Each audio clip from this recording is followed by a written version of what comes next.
As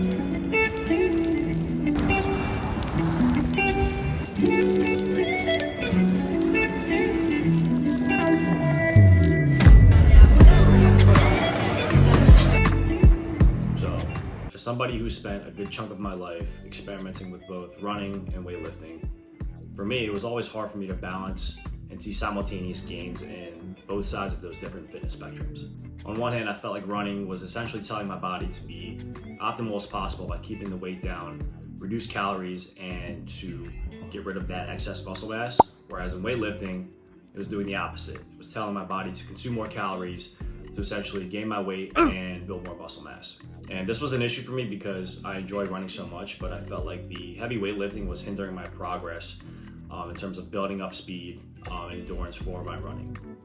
And just talking to a lot of people around me, whether it was friends, coworkers, or family, a lot of people had kind of the same ambition of trying to maintain the both, but I felt like nobody really had a good grasp on how to optimize both sides. So after many trials and errors of experimenting with what worked and what didn't work for me, these vlogs will be somewhat of a dedicated series to show you guys how it's possible to maintain both, but also to show you guys how one can even supplement one another. I'll be detailing the different types of runs and weightlifting sessions that I'll be doing on a weekly basis, as well as showing you kind of the changes in my physique over the coming weeks. I'll have my workout sessions broken out by a running session in the morning and a lifting session in the afternoon, or sometimes the evening after I've gotten a chance to recover a little bit and fuel up. Now, nutrition is going to be one of the key pillars in this journey. So throughout this process, I'll be sharing with you guys some of my favorite recipes, as well as cooking techniques that you guys can use to maintain a healthy lifestyle and also to fuel some of these longer, more intense workout sessions. Now, I'm not talking about the typical chicken or fish over rice with broccoli that I think a lot of people envision when it comes to meal prep.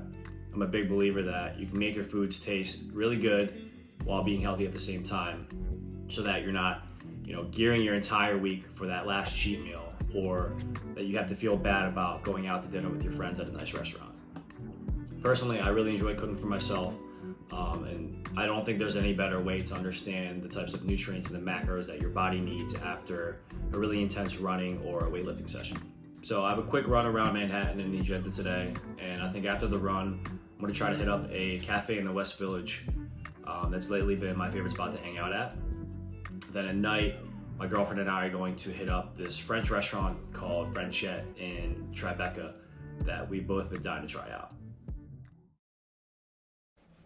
All right, bear with me here. I'm not so much used to standing in the mirror and flexing like I'm trying to qualify for the Mr. Olympia or something, so excuse the little bit of awkwardness.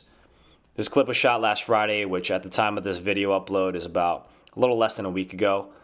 I have been lifting pretty consistently, around 3 to 4 times a week, but haven't been able to run much because I just came back from a pretty serious ankle injury. So just recently reintroduced running back into my schedule. I'll save the details of my injury for another video, but that was a hell of a rehab process just to get back to walking without any pain. For me, my main goals will be to hone in on the areas where I'm the weakest and lack definition. So I have a really hard time building definition in my pecs, specifically around the lower chest region, as well as my arms. I'm most likely floating around the mid to high teens in terms of body fat percentage, so I'll be trying to get that closer to around the 10% mark, which is just my personal goal. As for my stomach area, I wasn't necessarily blessed with the best genetics, so I do have to put in more effort than most people to maintain that sort of tapered look. And the place where I tend to hold the most fat is my midsection, most notably my obliques. Everyone's body is different, and each person has their own specific area where they hold the most fat. This is just where it stacks up for me.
this far. I appreciate you guys for sticking around.